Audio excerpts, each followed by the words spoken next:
कर शक्तियां, नौजवान साथी, पिता तुल्य बुजुर्गों, सभी को आपके बेटे आपके बच्चे हर्ष शिकारा की तरफ से हाथ जोड़कर राम राम। मेरी सारी माताओं बहनों से और मेरे भाइयों से काका ताऊओं से सिर्फ एक विनती है, आप ताली बजाओ ना बजाओ मुझे कोई फर्क नहीं पड़ता, लेकिन जो मैं बात बताऊं ना उसको गौर से सुनना है। 2 मिनट के लिए आपका ध्यान मेरी बातों में होना चाहिए। आज हम श्री कृष्ण भगवान की जन्माष्टमी का पर्व मना रहे हैं। आप सभी साथियों को पता होगा इस बात का। कृष्ण भगवान कौन थे, कृष्ण भगवान के क्या कार्य थे, ये बहुत ही कम आदमियों को पता है। हमारे को अक्सर दिखाया जाता है किताबों में, टीवी में, वीडियो में, गानों में। कृष्ण भगवान तो रास रचाने वाले थे, कृष्ण भगवान तो गोपनियों में खेलने वाले थे, कृष्ण भगवान तो चूड़ियां बेचने वाले थे, कृष्ण भगवान की 16,000 रानियां थी। यही सुना होगा आप सबने। मुझे बड़ा दुख होता है हमारे भगवान का, हमारे हिंदू धर्म का ऐसे जब मजाक बनाया जाता है। ये सारी की सारी बातें अगर आप गौर से देखोगे और गौर से सुनोगे, आपको स्वयं पता लग जाएगा कि ये सारी की सारी बातें बेबुनियाद और झूठी हैं। मैं आप सभी से पूछना चाहता हूं, जब उसकी 16,000 रानियां थी तो उसने राधा के साथ विवाह क्यों नहीं किया, जो उसके लिए जान छिड़कती थी, जो उसके लिए सबसे ज्यादा प्रेम करती थी। अकेली उस राधा को क्यों छोड़ दिया? उन 16,000 रानियों से तो उसने शादी कर ली। ये सारी बातें हमारे धर्म को कमजोर करने के लिए कुछ मूर्ख इंसान अपने आप में वाहवाही लूटने के लिए हमारे को परोस के दे देते हैं। मैं आप सभी से पूछना चाहता हूं, जिसकी 16,000 रानियां हो, जो रास रचाता हो, क्या उनके मंदिर बनाए जा सकते हैं? क्या उनको आप लोग भगवान का दर्जा दोगे? एक बात सोच के देखो, अगर आपका बच्चा कहीं रेलवे स्टेशन पे, बस स्टैंड पे जाके 2-4 लड़कियों के पीछे घूमेगा, आप उसको कैसे शुद्ध और अच्छा मान लोगे? नहीं मान सकते ना। फिर अपने भगवान का इतना अपमान कैसे सह लेते हो? मैं आप सभी को बता दूं, आज जो श्री कृष्ण भगवान थे उनकी सिर्फ एक रानी थी जिसका नाम था रुक्मणी। और रुक्मणी जो थी उसको वचन दिया था कृष्ण भगवान ने। वो वचनों का पक्का इंसान था, वो ग्रंथों का ज्ञाता था, वो हर चीज को समझने वाला था, वो हमारे हिंदू धर्म को बचाने वाला था। वो ऐसी गलत शिक्षा हमें कभी नहीं दे सकता। आप अपने छोटे छोटे बच्चों को कन्हैया की ड्रेस पहनाते हो, उनको तैयार करते हो। मैं आपसे पूछना चाहता हूं, अपने बच्चे का ऐसा जीवन कौन बर्बाद करना चाहेगा? अगर कृष्ण भगवान सच में इतने गंदे होते। अब मैं बताता हूं कृष्ण भगवान कौन था। कृष्ण भगवान की हर चीज से एक एक चीज जुड़ी हुई है। कृष्ण का साथी था सुदामा, जो सबसे गरीब था। गौर से पढ़ के देखो, गरीब आदमियों का मसीहा था वो सुदामा जो है उसी चीज को दर्शाता है। और जो कृष्ण भगवान था वो कौओं का रखवाला था। जिस वक्त कृष्ण का जन्म हुआ, पूरी पृथ्वी के ऊपर 9 करोड़ लोगों की जनसंख्या थी। 125 करोड़ उस वक्त गौ माताएं थी जिनको संभालने वाला कोई नहीं था। और आज के समय में हमारे भारत देश के अंदर 125 करोड़ हमारी जनसंख्या है। सिर्फ 9 करोड़ गौ माताएं इस पृथ्वी पे हमारे यहाँ हिंदुस्तान में बची हुई हैं। उनको संभालने वाला कोई नहीं है। अगर वो मेरे खेत में घुस गई, मैं उनको डंडा मारता हूं, दूसरे के खेत में घुस गई, वो उनको डंडा मारता है। जो बिना भाई की बहन होती थी, जिसके सिर पर कोई नहीं होता था, कृष्ण भगवान उनके घर जाके उनका भाई बनके उनके भात भरता था। अरनंदी का भात भरा था ना आप लोगों के सामने, आप लोगों ने टीवी में भी देखा होगा। जो जब बिना भाई की बहन की इतनी चिंता, इतनी फिक्र करता है, वो 16,000 रानियों के साथ कैसे रास रचा लेगा? मैं आप सभी साथियों को एक छोटी सी बात बता दूं। जिस वक्त सीता मां और श्री रामचंद्र जी अलग हुए, सीता जब जमीन में समा गई, उसको एक ऋषि ने श्राप दिया था कि आपका प्यार इस जन्म में पूरा नहीं होगा। वही सीता मां अगले जन्म में अपना प्रेम पूरा करने के लिए 16,000 गोपनियों में अपने अंश बन के और दोबारा से पैदा हुई। वे जो 16,000 गोपनियां थी वो सीता का अंश थी, और जो श्री रामचंद्र जी थे उसी से कृष्ण भगवान पैदा हुए थे। त्रेता युग के अंदर, द्वापर युग के अंदर उनका जन्म हुआ। द्वापर युग के अंदर जब कृष्ण भगवान जमीन पे आए, वे सारी की सारी जितनी भी कन्याएं थी उसको देख के मोहित होगी। उसके अंदर कलाएं थी, 16 कलाएं, संपूर्ण कलाएं। श्री रामचंद्र जी के अंदर 12 कलाएं थी। कृष्ण भगवान एक ऐसा भगवान था जिसके अंदर 16 संपूर्ण कलाएं थी। उसको देख के जब वो मोहित हो जाती थी, उनका मन खुश होता था।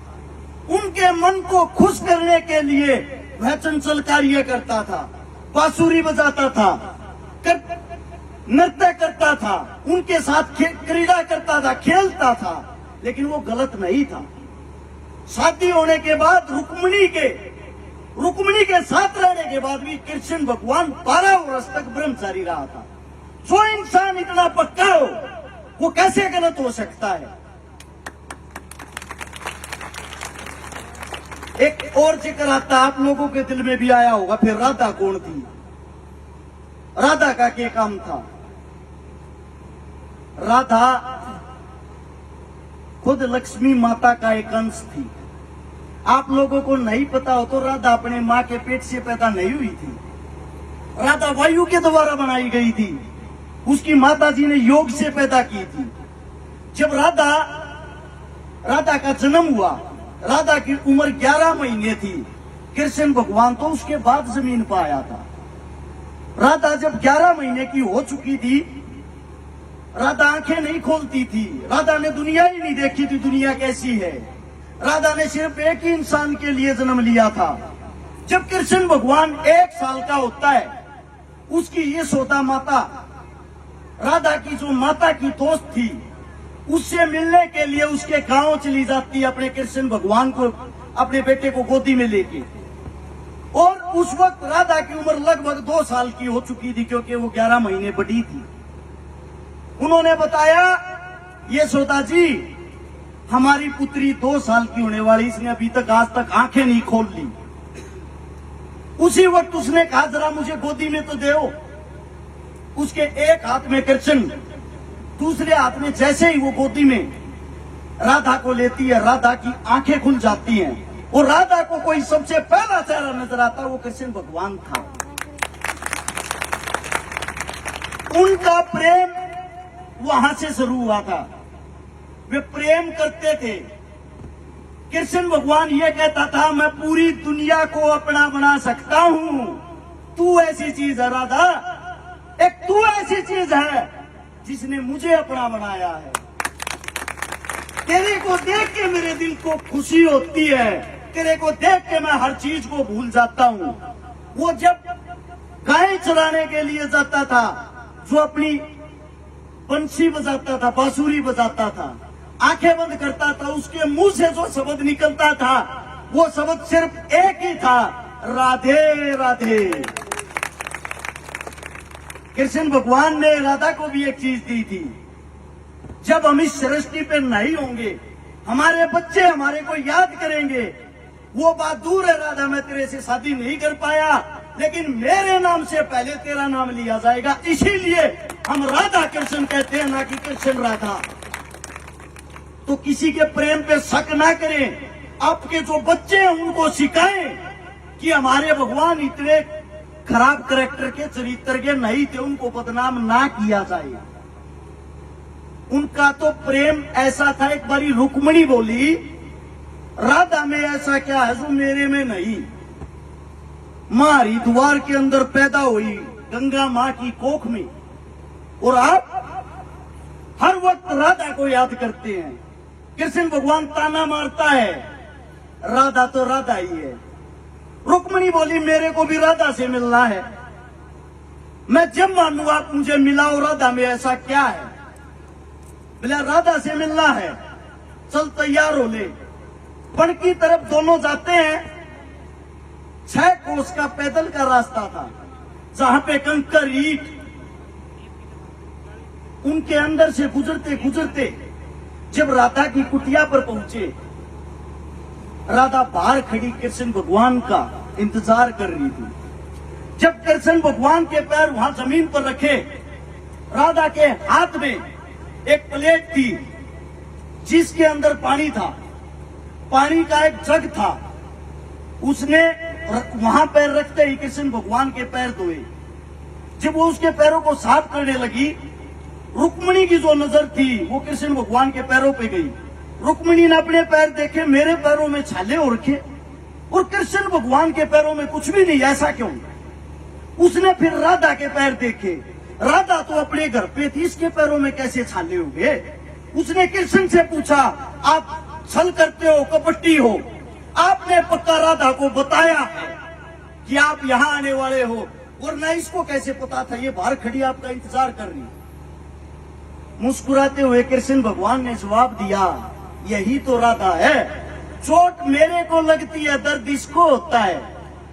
चलना मेरे को पड़ता है, दुख सहना इसको पड़ता है। मेरा हृदय, मेरा दिल जो बात सोचता है, ये उस बात को समझ लेती है। शरीर 2 है, दिल मन एक है। रुक्मिणी की आंखों में आंसू आ गए और रुक्मिणी ने कहा, हे भगवान, राधा राधा ही है।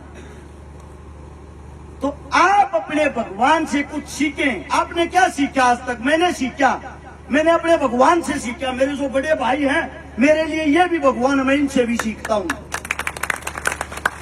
आज इस वक्त मैं एक ऐसे परिवार का बेटा हूं।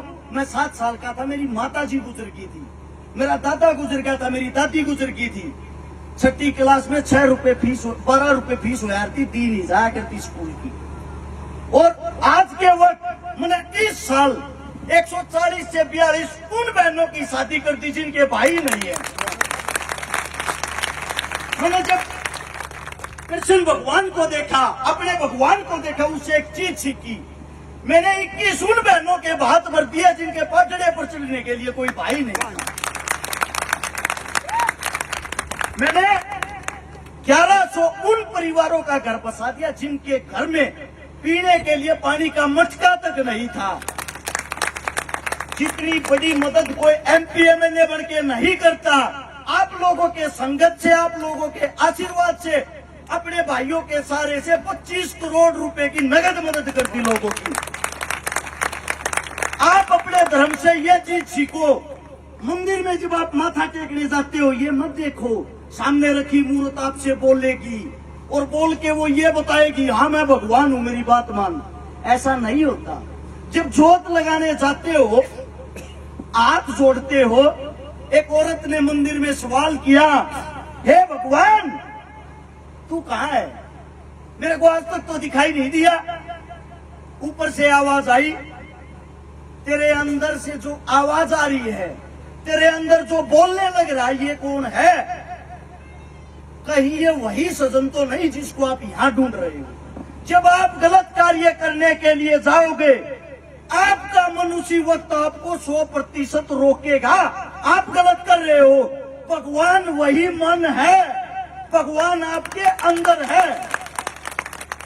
अगर गरीब आदमी को देख के आपको दुख दर्द होता है, गरीब आदमी की तकलीफ देख के उस तकलीफ को आप अपनी तकलीफ समझते हो, तो भगवान आपके अंदर है। अपने मंदिर का, अपने धर्म का ख्याल रखें। और भाई कमेटी वाले जितने साथी हैं, मेरी बात का बुरा मत मानना, एक बात मुझे अच्छी नहीं लगी। आपका जो मंदिर है, मंदिर के प्रांगण में गांव की जो एकता है, गांव के बारे में जो सुना था, एक इतना प्यारा, इतना मजबूत गांव होने के बाद एक यहाँ पर बहन बेटियों के बैठने के लिए कच्चा फर्श है। सबसे पहले भाई, मैं देखो बूंद बूंद से सागर भरता, इतना बड़ा तो हूं नहीं। यहाँ पर फर्श करवाने की तैयारी करो, जो जिम्मेदारी मारी लाओगे वो निभाऊंगा। 5100 रुपये नगद पहले मैं दूं फर्श की। सारे भाई पैसे इकट्ठे करो भाई, ये काम अधूरे मत छोड़ो, कम से कम अपने धर्म की तो रक्षा करो। कोई मेरे मुंह से गलत बात निकली और ज्यादा लंबी बात होगी, माफी चाहता हूँ। कुछ गला थक रहा था, कम से कम सुबह 9 बजे सोनीपत से निकले थे, 6 से 7 प्रोग्राम करके यहाँ पे पहुंच जाऊं। अभी 3 जगह और जाना है। आपका आशीर्वाद बना रहे, आपका बच्चा, कोई गलत शब्द मुंह से निकला हाथ जोड़ के क्षमा चाहता हूँ। राम राम, जय हिंद।